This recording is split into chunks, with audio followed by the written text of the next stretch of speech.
Ladies and gentlemen, we're here. I'm part of the Kliq, isn't everybody? Yes! Yes! Yes! I got an idea, yeah. Beat up John Cena!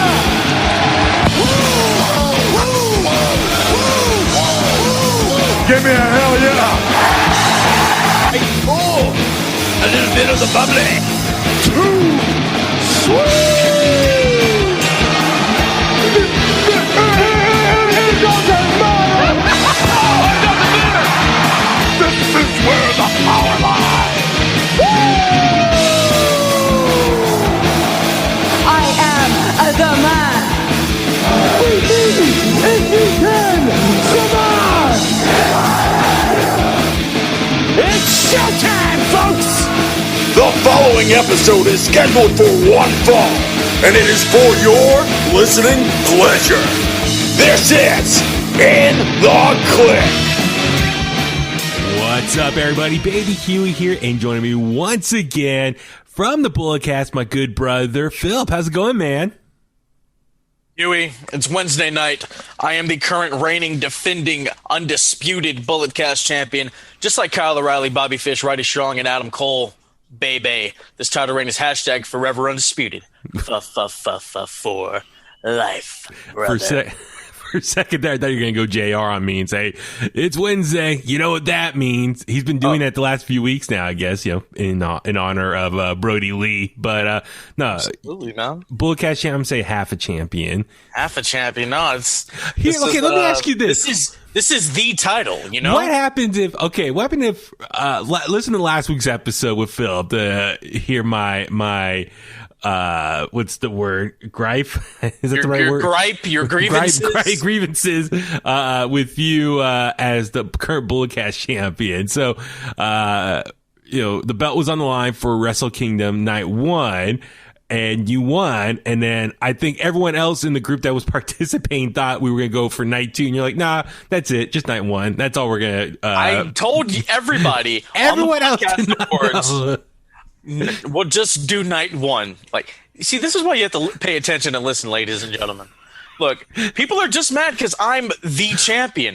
Here's my prediction. What would have happened is I bet you if you would have lost Night 1, you would have said, oh, yeah, we're going to do Night 2 now as well. Whoa. Yes. Whoa. Hold on, guys. Hold on. Hold on. That's not how this works. Like, guys, let me remind you. If I wanted to rig this, I would never lose. I would always be the champion. Like right now, I am the world heavyweight champion when it comes to podcasting. I'm the number one guy on the microphone. That's why I'm the microphone messiah. You know, I'm so good on the microphone, I'm going to be the new head commentator for Global Syndicate Wrestling High Voltage. So I want nice segue right there. Look at that, total pro. But yes, let's get into that, man. So on a more positive note, congrats, man. I saw the big announcement officially. You put it out there. I mean, I know you told me privately a couple weeks ago, but it's official. So please break it down for all the Kliqsters out there. Man, it's cool, man. It's really dope. Shout out to Brandon. He's not Brandon, my co-host, but Brandon, another Brandon in New York. That's where GSW is located. Mm-hmm. It's cool, man. I had him on the show last year. Bulletcast, go listen to the interview. And so they had new promotion. They got Shaul Guerrero and Hammerstone coming in. That's dope. Yeah. Let me interview this dude. And you know, like I made a joke like, hey, you know, if there's any opportunity for commentary, let me do it. I thought like just a match or something, but I'm going to be doing a whole series, a whole show. This is their basically NXT. From what I've been told, talked to him yesterday. Mm-hmm. And so, you know, they're going to have like a next gen champion and a next gen women's champion. So, you know, yeah, this is really like their NXT or their AEW Dark. You know, it's getting that next crop of talent, you know, like some quote unquote like TV time, if you could say, but like on the internet, just like getting people used to wrestling, like with the nice production. And the first show is going to be dope. It's going to be a battle royal. And it's going to be a seeded tournament. So it's basically like a Royal Rumble and the G1 combined. Okay. So the way it works, there's going to be, if you know like wrestling and seeds, there's going to be 15 seeds. So if you're the first eliminated, you're the 15th slot, or whatever. And then the last person in the ring is going to be the number 1 seed. So it'll be on the A block. It'll be like the number 1 seed versus the 15th seed. Yeah. On the B block, it'll be the 2nd seed versus the 16th seed or whatever, or 14th seed, and so on and so forth. And then the winner becomes the first ever Global Syndicate Wrestling Next Gen champion. Nice. So this is it's like a 2-part process to crown their first ever champion. So they got like the Royal Rumble style, or is it Royal Rumble or Battle Royal? Battle Royal, yeah. Royal. So Battle Royal to kind of just plant the seeds or the brackets, and then after that, then you start the actual tournament. So, that's a really cool combination of doing things. Yeah, man, and this is just for the Next Gen title. Their heavyweight title, Hammerstone and Joe Doring are going to be wrestling for that at the first show in Inception. Joe Doring? Yes. So it's God. Joe Doring is a former All Japan Pro Wrestling Triple Crown champion. So, yeah. I mean, we're doing some good work over there, and I'm happy to be a part of the team. Man, this is cool. Joe Doring, who's been on Impact as of late, aligned with Eric Young, and he's like, he's like a modern day Stan Hansen, but yeah, he's known for his work in All Japan Pro Wrestling for years, and even TNA back in the day. So that's cool. Joe Doring, I would love to see him in person. So, okay, what's the name of the promotion again? Global Syndicate Wrestling, GSW. So this is a new independent promotion based out of New York, you said? New York, New Jersey, yeah. Okay. And I think dude's like my age or maybe a year older than me, and I'm like, dude, this is so cool. And so that's great that a new independent promotion is on the up. So then I'm guessing these shows for you, are you going to be doing them kind of like virtually, kind of like how Beth Phoenix does, like NXT or? Yeah, for right now, that's what we're going to have to do. I mean, GSW's doing big things. They signed with Fight Globe. For broadcasting purposes, and nice. They're going to be. I talked about this, and we talked about this in the interview. They're going to be starting a wrestler relief fund, because wrestlers are independent contractors, and if a wrestler's on hard times, that they know of, they can. Hard times, baby. They're on hard times, daddy. Hard times. By the way, the hard times promo is so over with my friends. Other people do it to me. I did it one time, and everybody loves it. Yeah. So they have a wrestler relief fund for a performer or talent who's on hard times. Okay. They can kind of help them out a little bit financially. So they're doing some really good work over there, and I love this, and I can't wait to see the first show, Inception, February 20th. You got Shaw Guerrero versus Deonna Purrazzo. You have Alexander Hammerstone versus Joe Doring for the heavyweight world title. Nice. And I saw what the woman's title looks like, dude. It's so beautiful. Oh my God. It's so pretty, man. That's awesome. And are they, I don't know if you know the details yet. I mean, I know it's just one show at a time, but are they going to try to run once a show a month, like put on a show a month? It's going to be quarterly, kind of like AEW pay-per-views. Okay, yeah. Cool. And the global aspect, once everything starts to open up again and they really start to build a name and have financial stability, this is going to be a touring brand. Wow. No way. Yeah. I mean, no kidding. Damn. Yeah. Yeah. It's kind of like GCW, how it like tours different spots. That's basically what this is going to be, but with the global aspect, because the Brandon, the promoter, he loves Japanese wrestling, so you can imagine that in the future, this place they're going to go over to Japan, stuff like that. So I'm excited. I'm ready to go. I'm gonna put on my JR, my hat. Call some Boomer Sooners, tougher than a $2 steak. Are you gonna? Well, I mean, first off, congrats, man. I know when you told me privately a couple weeks ago, I mean, I was so happy for you. I'm very proud of you. I know this is something you've been working for, and it's just a tremendous opportunity. You're such a talented person yourself. So, congrats. I cannot wait to see you in action for this promotion. Absolutely. And then could you imagine the stare down between Hammerstone and I, him holding up the GSW title, me holding up the Bullet Cast World Championship? I mean, come on. To be like Darby Allin and Brian Cage tonight. Oh, no, absolutely not. Well, yeah, I'll be Darby Allin because he got the win. He got the dub. I'll do it. I'll do it. You know what I'm saying?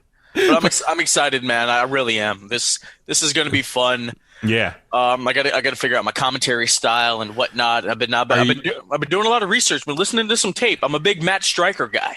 which I guess we could talk about real quick. Congrats to him and D'Lo Brown. Going to be the new commentary team for Impact Wrestling. Now, I saw the press release today, so it's been announced that Matt Striker, D'Lo Brown are going to be the new play-by-play hosts for Impact Wrestling, and it's going to start their first show is going to be Hard to Kill this Saturday on pay-per-view, which Kenny Omega and the Good Brothers are going to be in the main event, taking on the Motor City Machine Guns and Rich Swann. And it was also announced, I guess, so Josh Matthews, who was the play-by-play guy, he was promoted to like a executive producer, some sort of producer behind the camera role for Impact Wrestling.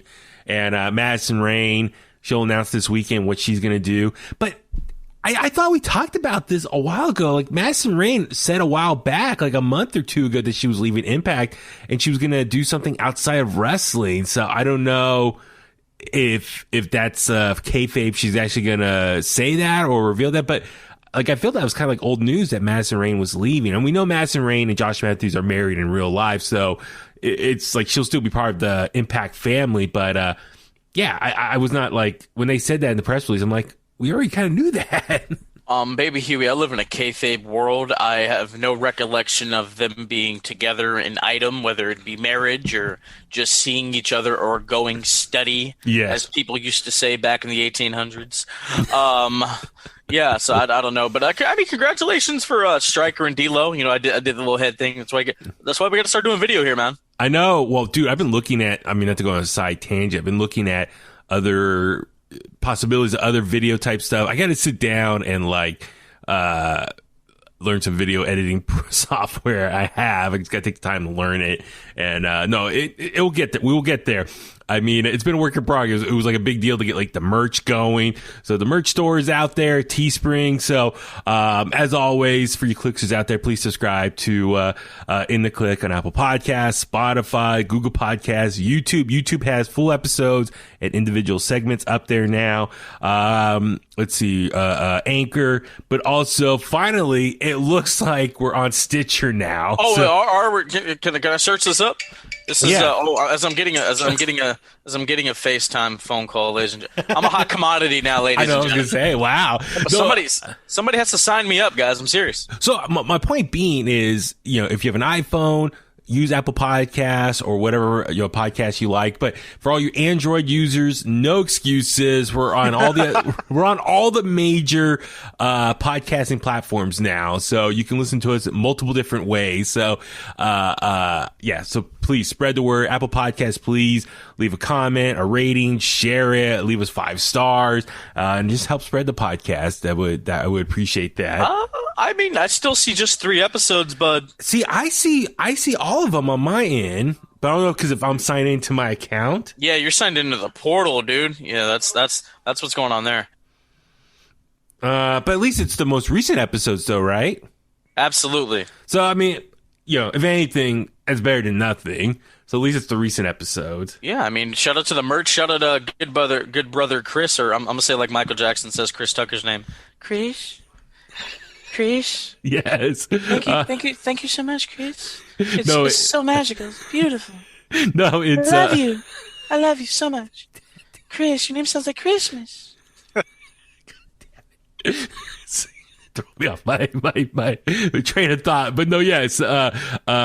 If you want some In The Kliq merch, we have a ton of apparel. We got t-shirts, hoodies, iPhone cases, cell phone cases, masks, bags. So there's a bunch of options over at our Teespring store.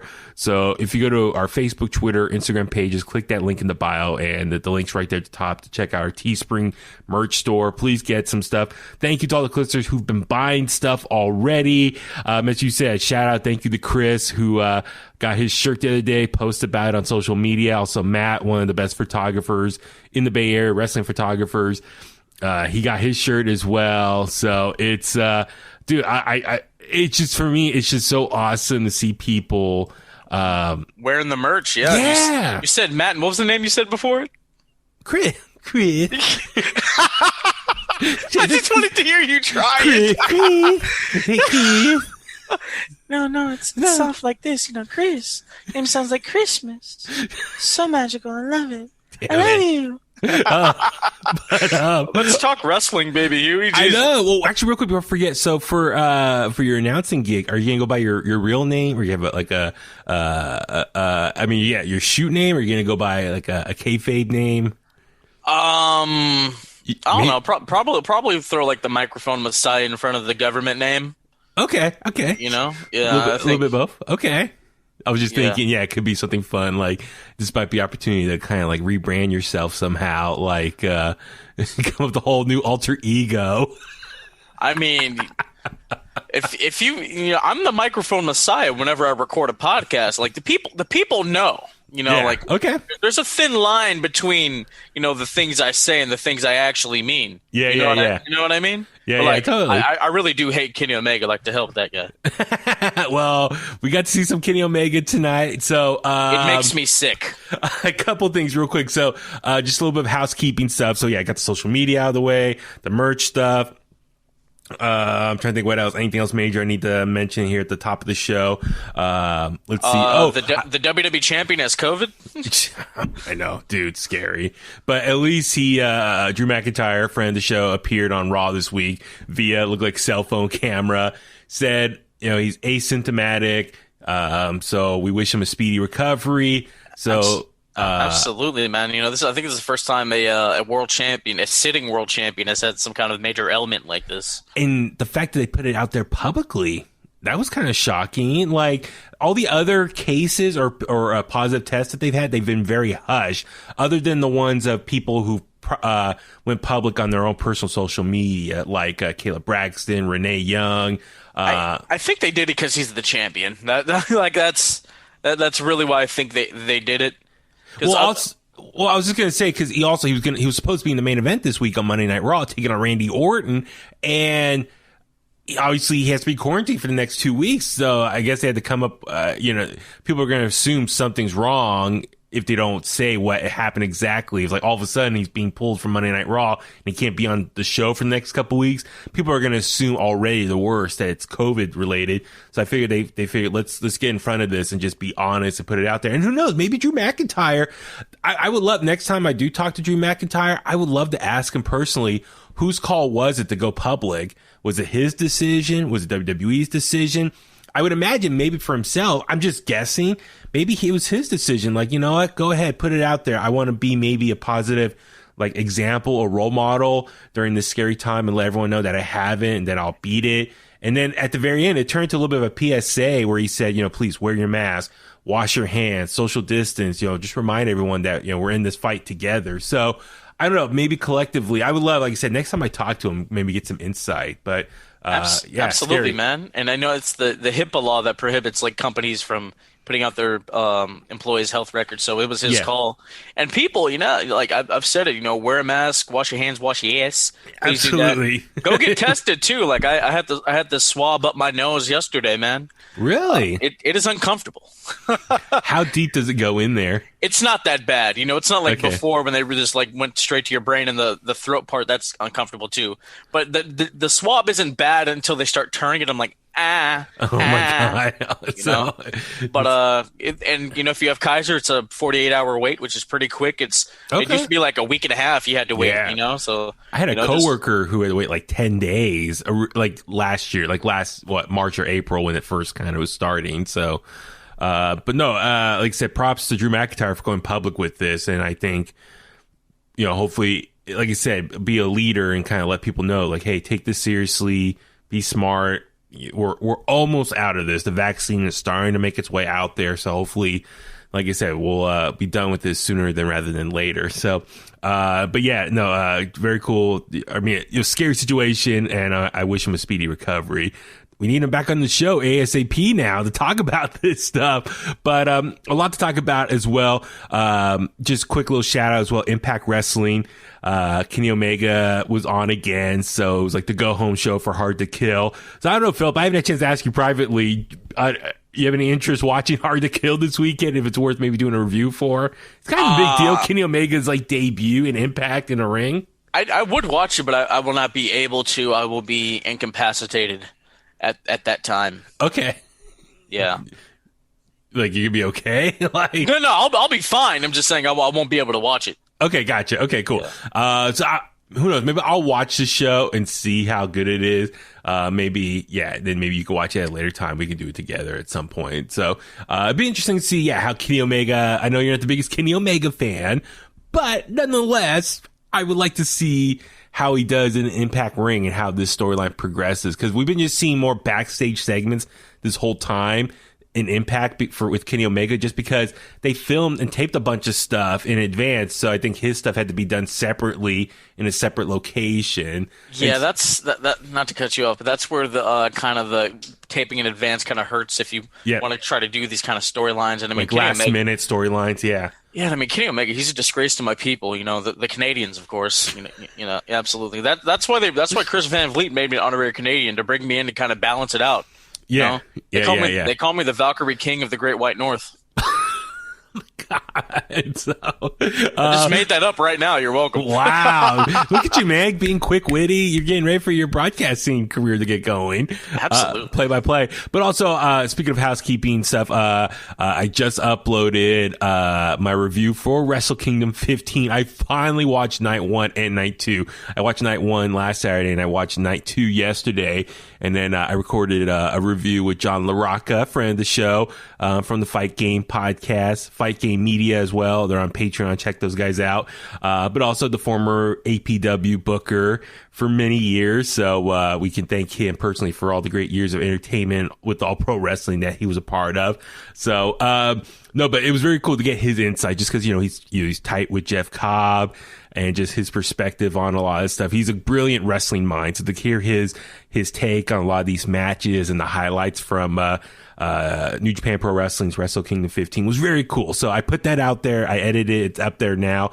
And also we talked about Ben Carter, who was the big free agent signing for NXT UK. He had his debut match last week against NXT Cruiserweight, the real Cruiserweight champion, Jordan Devlin. Is he still running around with the title? Yeah. So when NXT UK came back, he also said, I'm the real NXT Cruiserweight champion. I never gave it up. Because remember, he won it at Worlds Collide last January. And then he had it for a couple months on TV, and then the pandemic started, and then they shut down. And then that's when, remember, NXT Prime here in America did their Cruiserweight tournament. And so Santos Escobar won it. That's right. So there's two champions. At the next takeover, winner take all, guys. It's not hard. Yeah. Shawn Michaels, Razor Ramon. I mean, we've seen this before. Double champions of the same Shawn title. Should have won that too. Jesus. I know. Shawn was just robbed of so many great moments. I know. Well, I'm telling you. He's had some other good moments. That's what we need to put on the not the Bullet Guest, and the Kliq Patreon. Yes. Me talking about all the wrongful things that happened to Shawn Michaels. There's plenty of ideas there. So that's why I'm wearing my New Japan Pro Wrestling shirt, to serve as a reminder about that. The review is out there. Please check it out. But yeah, it was great hearing John break down Ben Carter's debut match. It was a lot of fun. Great match. And remember, he was the big hot commodity in AEW at the end of last summer.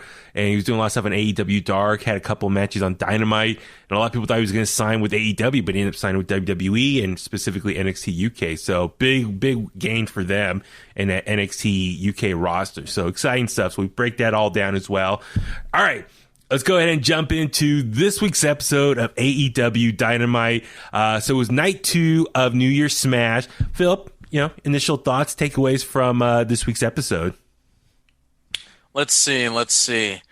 As always, there are things I like. There are things I didn't like. There are things I saw the whole show. There are things I wish I never saw. Sting actually did something with his old ass. So, yeah. Let's get right into it, man. Okay. So opening match, we saw Pac taking on Eddie Kingston here.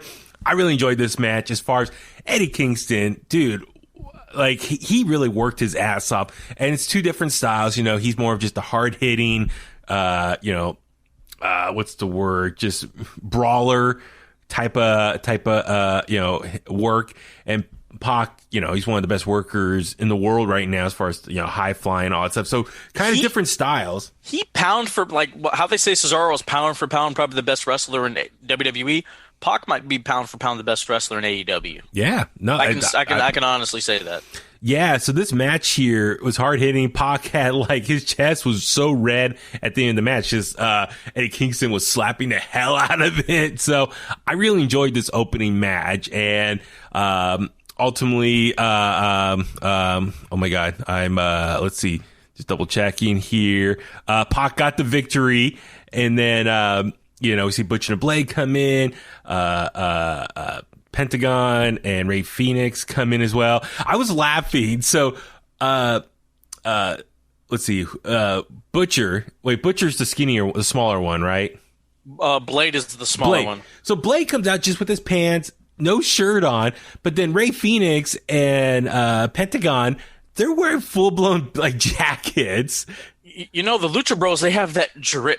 That the kids talk about, the Lucha Bros, they be dripping. Yeah, they be dripping like rain, Yeah, well, I think we talked about it last week how the reports are saying so for the month of February, AEW is going to move their operations to Miami, just change scenery, but also warmer weather. I guess people were complaining how cold it's been getting in Jacksonville, Florida. At Daly's place, it's been it's an outdoor venue, so it's getting cold right now in winter. So anyway, I just noticed that the Lucha Brothers have jackets on, and then Blade is out there with no shirt. Just I'm sure he's super cold, but he's trying to look tough. So anyway, a little observation I noticed, but Pac gets the victory, and then we see Lance Archer come out and scares off Eddie Kingston and Butcher and the Blade, and then him and Pac have a little word what's the back and forth there. So it's almost like, hey, get on the same page. So what do you think? Are they ultimately going to align with one another? And Archer's turning babyface now, but I think Archer has already turned babyface. Okay. I mean, they have a common enemy. Hey, let's take care of these guys together. I'm on your side. Yeah. Now, why wouldn't you? I know this may be a small man's complex, like a Napoleon complex from Pac, because I don't need your help. But he's a big dude. He looks like a killer. Yeah. Come on, let's take out all these guys together. Yeah, totally. So, this story and this rivalry is not done yet, but so I'm getting curious, how's it going to work out? Because technically, it's 4-on-3 with the baby faces. So I don't know. Does maybe Eddie Kingston get someone else to add to the equation to balance it out 4-on-4? Who else could he get? He's kind of pissed off a lot of people as a heel, so. Hobbs, he went over to Team Taz. I'm trying to think a big guy. Wardlow and Hager, they're in the inner circle. Yeah. Unless there's someone that's waiting in the wings, like a new signing of some sort. Dude, I don't know. I don't know who you could. I don't know who you could really get. Walter signed up. I feel like all the big guys in wrestling are signed somewhere now. Yeah. So that's kind of hard. Maybe we see this new deal with Impact going on. Maybe he can borrow some from Impact Wrestling. Maybe he grabs Moose. Yeah, that's possible. And then the TNA title can be defended on AEW. Yeah. Next up, we saw Chuck Taylor take on Miro in a match where if Chuck Taylor loses, he becomes Miro's young boy and has to help out with the wedding planning for Kip Sabian and Penelope Ford. I enjoyed this match as far as Miro just being a badass monster and just really laying it to Chuck Taylor. And it was kind of short, man. I was doing work on the computer and had the match on in the background, and I was kind of surprised how short it was. Ultimately, Miro picks up the victory, and Chuck Taylor's going to be his young boy now. So how you feel about this relationship between the two? You know how I feel about Miro. I don't care. It's probably going to go get my video game. Yeah. Go buy me a Gucci belt. That's why I'm kind of worried. Some of their segments together already have been kind of cringing. So I wonder if in their mind, it's probably going to think it's funny comedy, but it might be cringy as well. So I want to give benefit of the doubt, be optimistic. It'll be entertaining stuff. But the big thing was, Orange Cassidy was left by himself, and then Miro told Chuck to come with him, and he had to follow him. So it's immediately, as soon as the bell and the match was over, Chuck had to start following him around. So Miro's got a little posse going out with Kip, Penelope Ford, and now Chuck Taylor. So and then Orange Cassidy's by himself. So it's it should be interesting to see what Orange Cassidy does by himself now for the time being. And then will this eventually lead to maybe Orange Cassidy versus Miro at some point? Maybe after the wedding, or he interrupts the wedding somehow? Possibly. I mean, Orange Cassidy, didn't he just win an award for Pro Wrestling Illustrated? He did, right? For what? I think Orange Cassidy just won an award for Pro Wrestling Illustrated. Oh, really? Yeah. I don't remember seeing that. What was it? I think he was like most liked wrestler of the year or something. Oh, maybe like popular or something. Yeah, most popular or something like that. I don't know. Yeah. How do I feel about these things? Let me see. I'm a little burnt out on Orange Cassidy. I've been vocal about that in the past. I'm a little burnt out on the gimmick itself, but I know there's a lot of people who do like it. He has a top selling merch people on Pro Wrestling Tees. So obviously there are fans of him out there. I think his act would be a lot better in front of a crowd just to feed off the energy and the call and response. So I would like Miro a lot more if like they just swooped up Aiden English and they just did the exact same thing. Yeah. It's Miro Day. Like I don't care, bro. Anything's better than this video game wedding BS. Like, as Bernie Mac would say, man, that's some bull. Well, I mean, it's just wondering, like, where is Aiden English? Like, what's he doing? Does he just He's chilling with Shaw, drinking whiskey, man. I know, dude. Which is streaming nice. on Twitch. You know, like he's just enjoying life right now, and I can't blame him. Well, we know Shaw's done stuff with AEW, but specifically his mother-in-law, Vicky Guerrero, is very much part of AEW now. So I wonder if there's a possibility for him to get involved with AEW at some point. So maybe if him and Miro and Kip have a fallout of some sort, then maybe he could bring in Aiden English afterwards. So that could be something to look forward to. Maybe they're just holding off on now. I'm just, fantasy booking in my head. Or maybe not to cut you up, maybe he could be like just a manager, like truly manage him. Like maybe Miro needs to be, I need to go back to my roots. Yeah. Wait, what Lana? No. Aiden English or Drama King or Matt, whatever his real name is, just bring him in like, not like a Bobby Heenan, maybe like a Mr. Fuji Jace manager. You know what I mean, dude? Yeah. Just do stuff. Bulgarian dust to the eyes. Well, the other thing, too, for me, with this match going into it, though, why did Chuck Taylor agree to this stipulation where if he loses, he becomes a young boy? And if Miro loses, there's nothing in it for him. You know what I mean? So, why did Chuck Taylor even agree to this match where if he loses, obviously something happens to him, but there's nothing in it for Miro?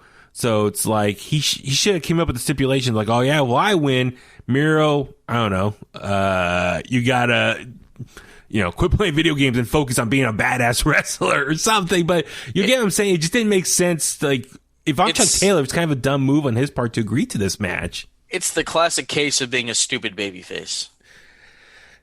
Yeah, well, that's a whole other thing. And this is an example of some of the storytelling, the details that seem just a little off to me or a little unorganized. It's like that little detail right there just doesn't make sense. So anyway, but I know we'll see how it plays out now over the coming weeks up until February for the wedding, how Chuck Taylor and Miro, their relationship is. So I wonder if Kip Sabian might get a little jealous that Chuck Taylor is going to be becoming really close with Miro side by side. So I don't know. We'll see how that goes. Next up, backstage segment with Private Party and Matt Hardy, who's now their official manager. Very interesting to see this as far as Matt Hardy. He's definitely, it looks like he's full blown heel now. He's in the suit. Dasha was trying to ask Private Party a question, and he grabs the mic and says, no, I speak first. And I don't know, what do you think about this as far as, Matt's kind of like, I talk first, and then Private Party spoke up and says, we don't like you being our manager and you get 30%. And he's like, well, that's the problem. You shouldn't have signed the contract then. I'm trying to teach you a lesson. So I don't know, like in that segment, I'm like, Private Party are kind of like idiots for signing that contract in the first place. Well, there was a key thing that Matt said. I learned at All Out, what did he say? No, he realized, the fans will turn on him.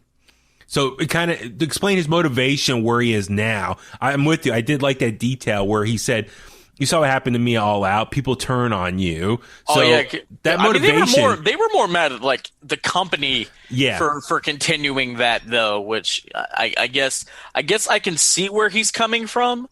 But people would turn on you. That's very true. That's a part of life. And so, he's doing this big money Matt thing. I watched Being the Elite. Apparently, the Young Bucks have been signed to the Matt Hardy brand also. Nice. Yeah. So, I don't know, man. I think what's going to happen is we'll see Matt Hardy be like the heelish manager, and in his mind, he's doing the best for Private Party. But other people are going to see that he's kind of just abusing his power and taking advantage of Private Party and making money off them. So eventually it's probably going to lead to a split, and maybe Matt Hardy turns on them completely, or Private Party, turns on him, fires him, lets him go. So in this situation, I think it's a way to kind of get some sympathy going for Private Party. I just thought of something. Yeah. Let's say Private Party get a tag title opportunity, right? Yeah. And Private Party says to Matt, if we win, you're gone. Like, this is over. And then Matt cost them the match so we can keep them as clients. Yeah, that too. I mean, there's a lot of stuff you can have some fun with this with Matt Hardy. And so maybe this is good too. That way Matt Hardy's not necessarily wrestling. He can just be a manager. So, don't risk any more potentially, serious injuries with him at his older age as well. So I'm all for that. This is maybe a new fun character for him to start exploring under the AEW umbrella. I know we've seen elements of that with Impact and stuff. So, all for that. Next up, Inner Circle came out to the ring to give their, what would you call it? Like, New Year's resolutions. New Year's resolutions. That's right. Oops, hold on one sec. Let's see. The website I was using was crapped out on me. Oh, well. But anyway, New Year's resolutions, they come out and they start talking. Ultimately, it leads to Santana Ortiz brought up a good point as far as what Chris Jericho said, like him and MJF are going to go after the tag titles. And Santana Ortiz spoke to him, was like, wait a sec, Chris, you recruited us to be your tag team, your star tag team for the Inner Circle. And now you're going to go after those titles instead of letting us do that. And then it led to Sammy Guevara opening up and saying, yeah, like Chris, you're a tag team slut. First you teamed with, you're teaming with MJF now, but before, most recently it was with, Jake Hager. And remember, you and I, we were the Les Sex gods. So it's like, you're going from one person to the other, making tag teams. So, how do you think this whole segment played out here? Well, just for the record, ladies and gentlemen, we do not condone slut shaming on In The Kliq or the Bulletcast. Once everything starts to calm down with COVID, I think Jericho needs to go on the slut walk with Amber Rose. I thought it was funny. I was like, ha! But I mean, it is a valid point. Like, Les Sex Gods, they were on a nice little roll. Then Jericho's like, Hager and I are going to win the tag titles. Yeah. Then MJF joins the Inner Circle, and we're going to win the tag team titles. Let the traditional tag team win the tag team titles. Like, you didn't see Barry Windham and Ric Flair going after the tag titles. No, absolutely not. Rick was in the world title picture. Barry Windham, he was their singles guy. Tully and Arn, they were tearing it up in the tag team division. Yeah. Let the tag team be the tag team. Let the singles guys be the singles guys in their respective divisions and hierarchies. And that's something we talked about in the past as far as, when Jericho said he was going to, try to win the titles with Jake Hager a few months ago. We're like, wait a sec. Like, you have Santana Ortiz as your main tag team. Like, why are you guys going after the tag titles? So, I'm glad they're kind of connecting all the dots as far as a little bit of long form storytelling of what the Inner Circle's been up to for the last few months. It was also funny. So, Jericho announced that next week it's going to be, I guess, a triple threat tag team style. So Sammy Guevara and Jake Hager versus Santana Ortiz versus Jericho and MJF, and the winner will become the official tag team for the Inner Circle, and therefore go on, probably a run to try to win the tag belts at some point. So, early predictions: who do you think is going to win here? I smell a massive finger poke of doom happening.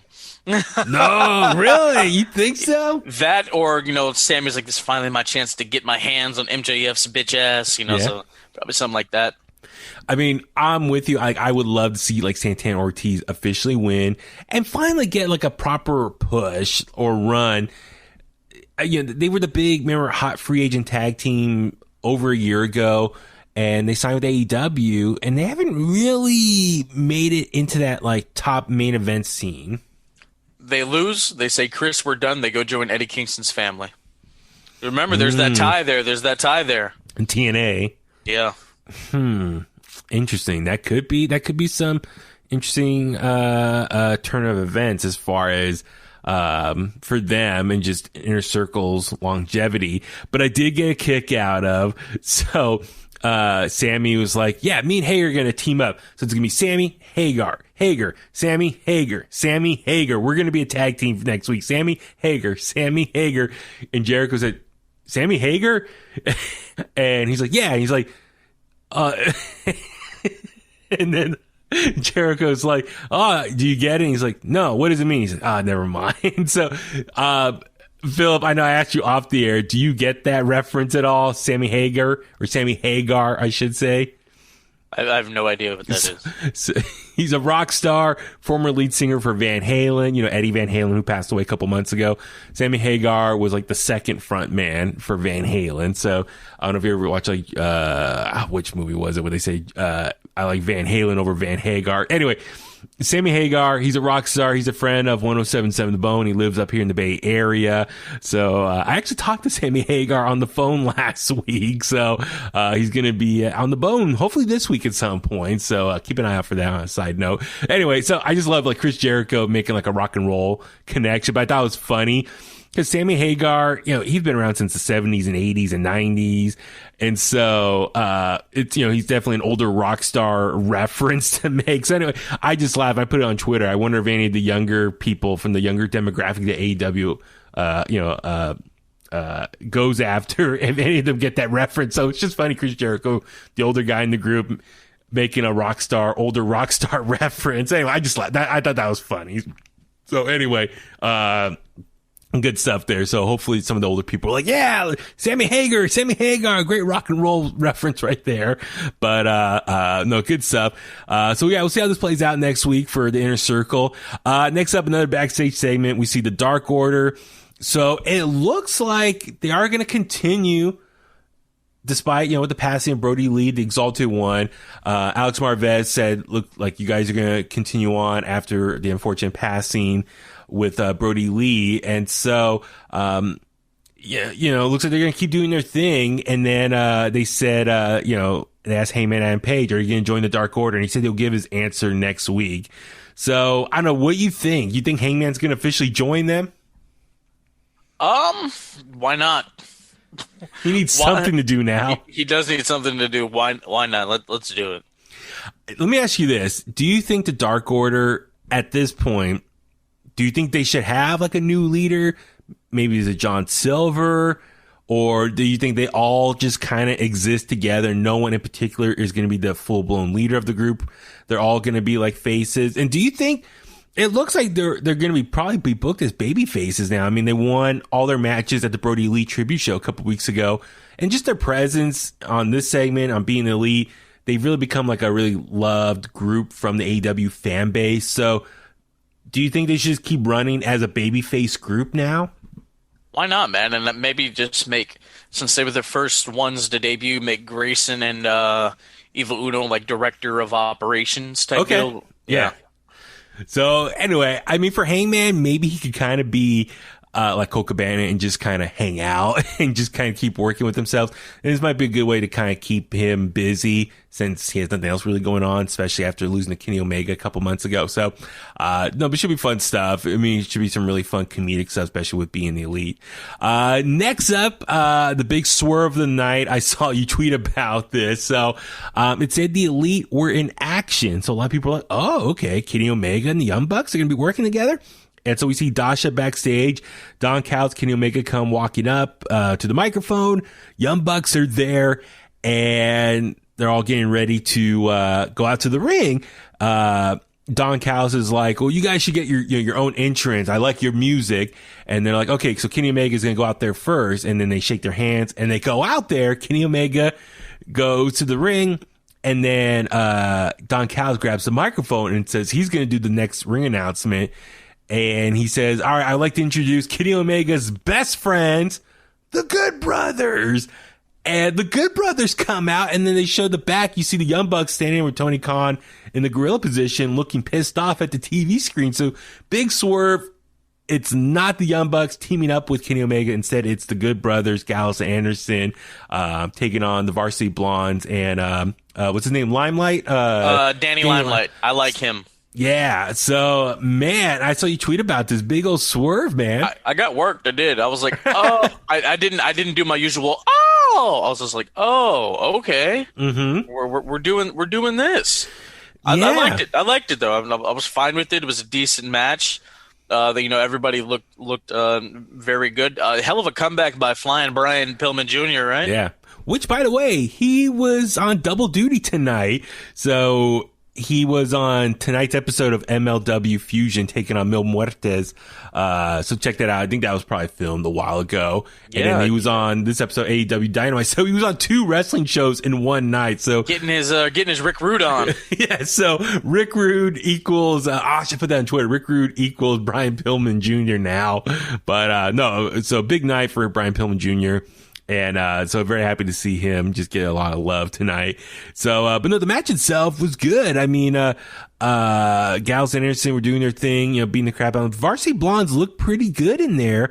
I like this. I like Brian Pillman Jr. and Griff working together and kind of almost paying tribute to like Stone Cold and his dad, Brian Pillman, as the Hollywood Blondes back in the day. So I like this tag team. I think it's a great tag team for Brian Pillman Jr., I should say, get his feet wet on this big stage. So I'm all for that. But ultimately, Kenny Omega and the Good Brothers pick up the victory. So it's very interesting. We see like this Bullet Club reunion last week, but now Kenny Omega is still like full blown heel, and he's already kind of blowing off the Young Bucks here. So I wonder if the Young Bucks might show up on Impact Wrestling in the near future at some point. You know what I mean? Kind of. If Hard to Kill is live, show up there. Yeah. So it's going to be interesting. So I wonder if this quote reunion is going to be very short lived, and it's really just going to be Kenny and the Good Brothers working together, and the Young Bucks are going to be pissed off. Or maybe we'll get, Young Bucks versus the Good Brothers in the near future, champion versus champion of their respective promotions. Winner take all. Let's do it. Yeah, exactly. So that'd be cool, man. And then next up, probably, man, this was probably worst segment of the night. We're not going to talk about the Mox running and the Lucha Bros? Oh, yes. Please. I forgot about that. So so Mox, he comes in and he just cracks his knuckles and he's like, all right, let's do this. He goes after all 3 guys, and then the Lucha Bros come out. I don't know why they came out. And then they super kicked the Young Bucks, because the Young Bucks came out there too. The Young Bucks came out there because they're trying to help he's still their friend. Like, hey, like, look, we know he's doing some messed up stuff, but he's still our friend, man. And then the Lucha Bros come and super kick them. I mean, there's the tie-in there, obviously, with the work they did when AEW first started. So man, I mean, I liked it. So maybe it could be Good Brothers versus the Young Bucks versus the Lucha Brothers at some point, because Lucha Brothers do have connections with Impact or TNA as well. So Pentagon was the champion. Yeah, and they were tag champions as well, I believe, at some point. So a lot of good stuff there, man. So as far as different possibilities and combinations, so maybe at some point we will see, I don't know, maybe Young Bucks and Moxley, but maybe Moxley and Lucha Brothers versus Good Brothers and Kenny Omega at some point. That might be something fun in the coming weeks, but I'm all for that.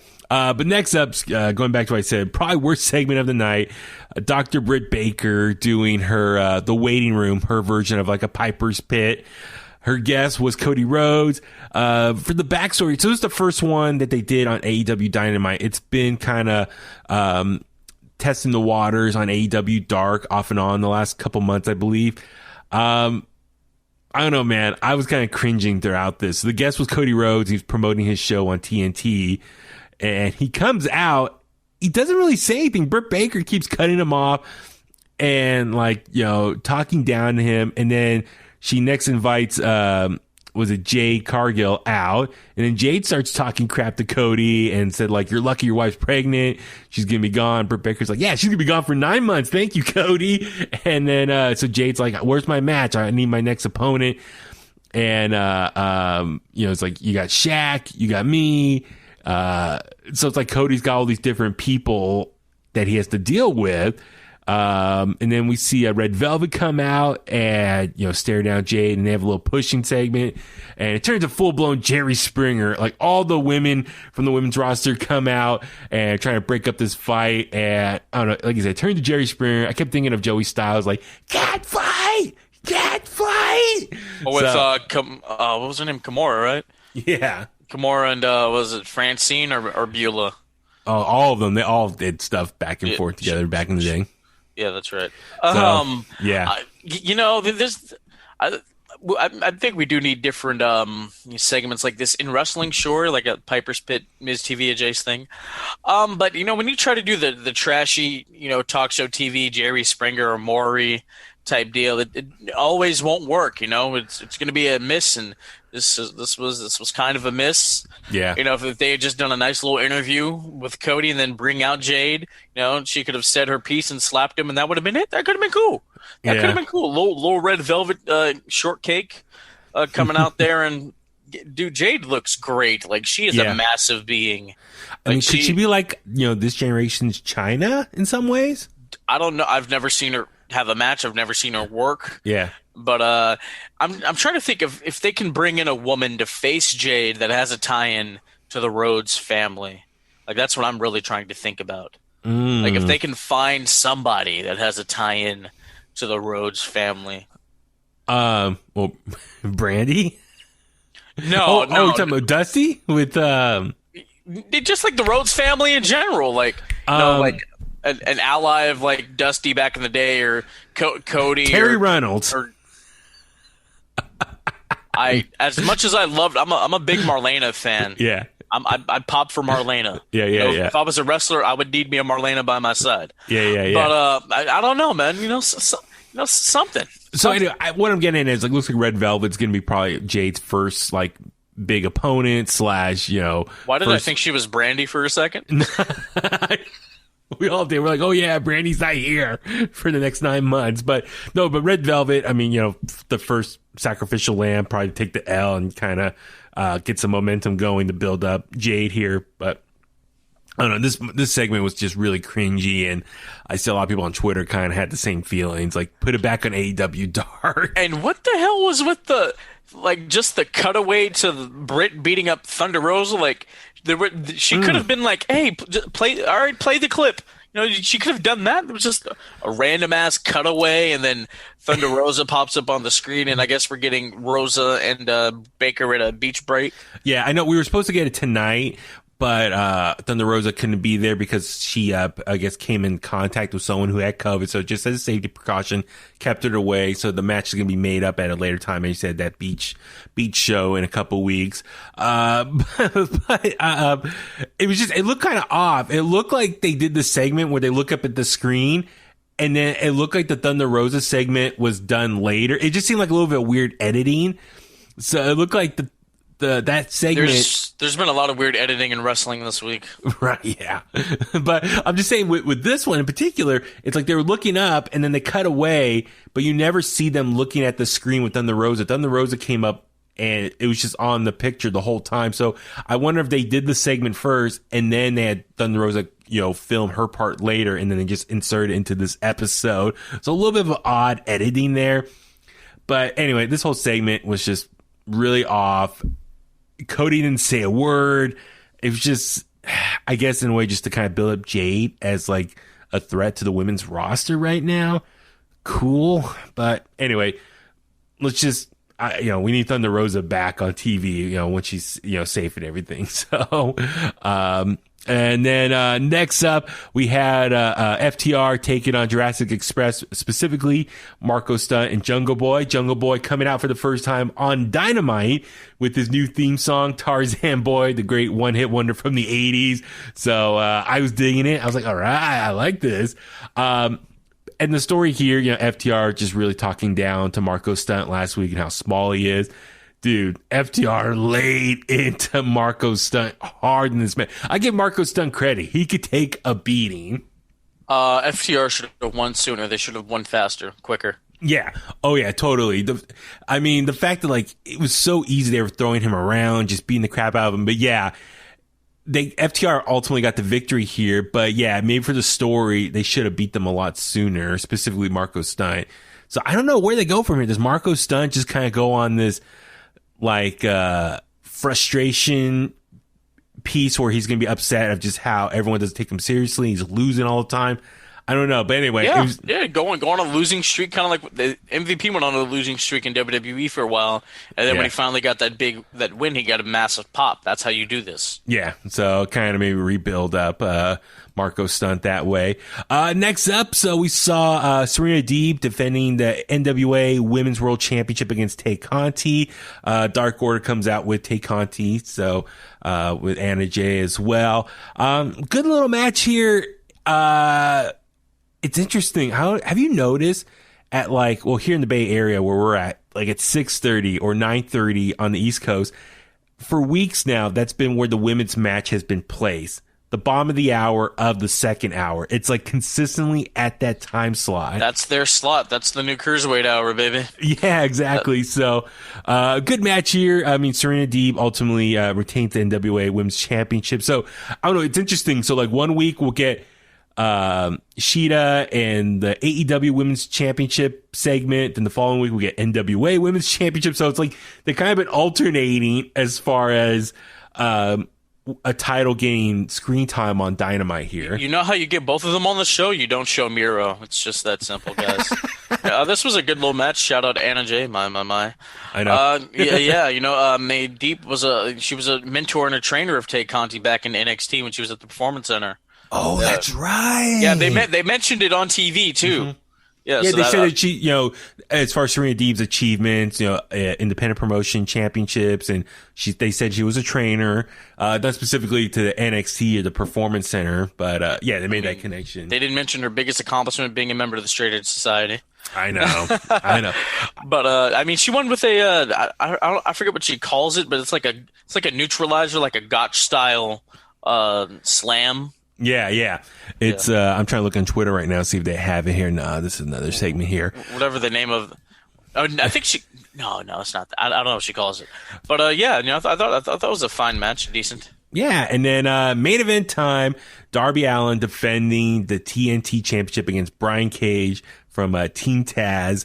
And dude, this match I really enjoyed it. It was Brian Cage playing the role of the big man. David versus Goliath. He was beating the crap out of Darby Allin the majority of this match. I love the spot where he picked him up in the ring, threw him outside the ring onto the ring table, the ring announcer table. Great spot there. But yeah, how'd you think this whole match played out? I think Brian Cage should be the new TNT champion. That's just me. Yeah. Apparently nobody else feels this way. I mean, dude, he's a monster, bro. Like, just put who gives a damn? Put the title on him. It would have been perfectly fine for Darby Allin to lose this match. It would have been. Hey, when Brian caught him though, like when Darby went for the suicide dive and he caught him, I was like, oh, hit the drill claw right there and throw him in the ring.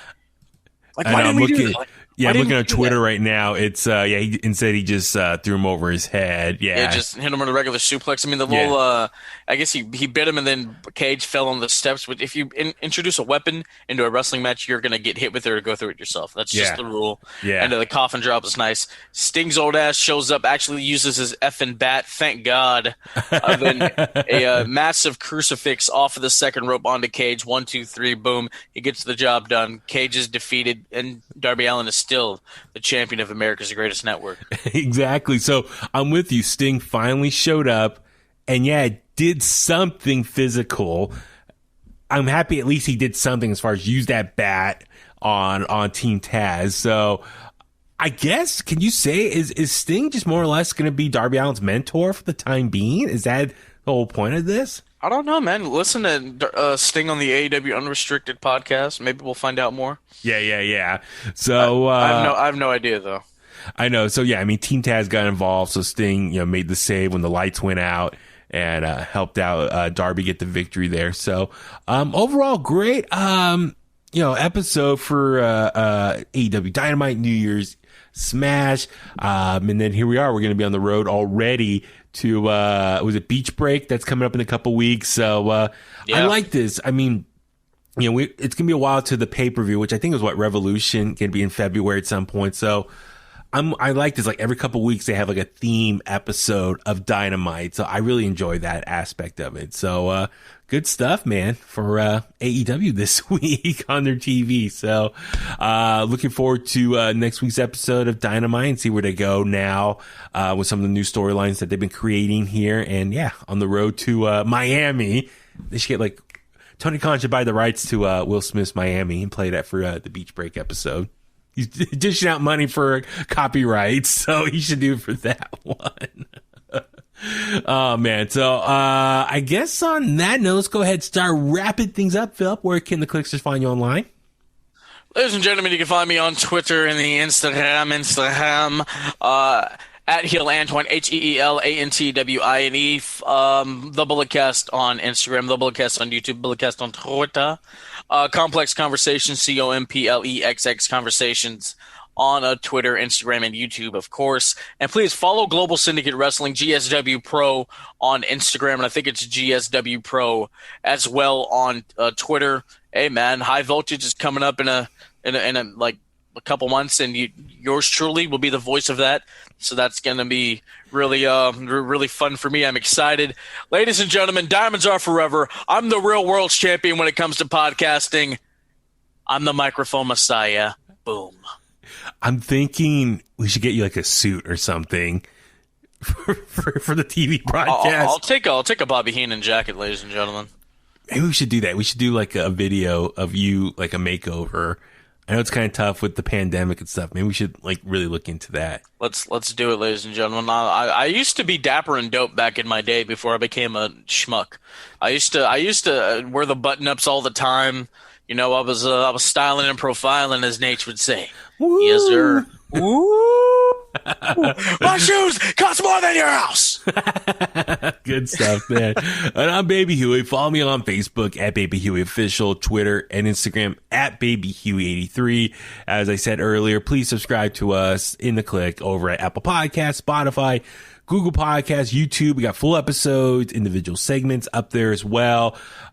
Stitcher as well. As far as the recent episodes are up on Stitcher, so that's a good start. So if you want to subscribe to that platform, I said Google Podcasts already, I think. So, in the Kliq at gmail.com. Buy the merch. Thank you to everyone who's been buying merch. I've been doing my best to repost all the stuff or retweet or share on Instagram. Everyone who's tagging us. So if you bought an In The Kliq shirt or some sort of apparel, please take a picture of yourself wearing it. Tag In The Kliq, tag myself, and I'll go ahead and retweet it and share it to all the fellow Kliqsters out there. But I do appreciate the support because doing a podcast is not free, so it helps with our expenses and stuff. So much appreciated, and thank you in advance for that support. I'm trying to think of anything else. So yeah, follow us on Facebook, Twitter, Instagram at In The Kliq as well. So a lot of cool things coming. Listen to our previous episodes as well. New Japan Pro Wrestling Wrestle Kingdom 15 review is out there. And Philip and I will have some more stuff next week as well. We'll see with our schedules what else we can record for you guys. And like I said, more good things are always coming up.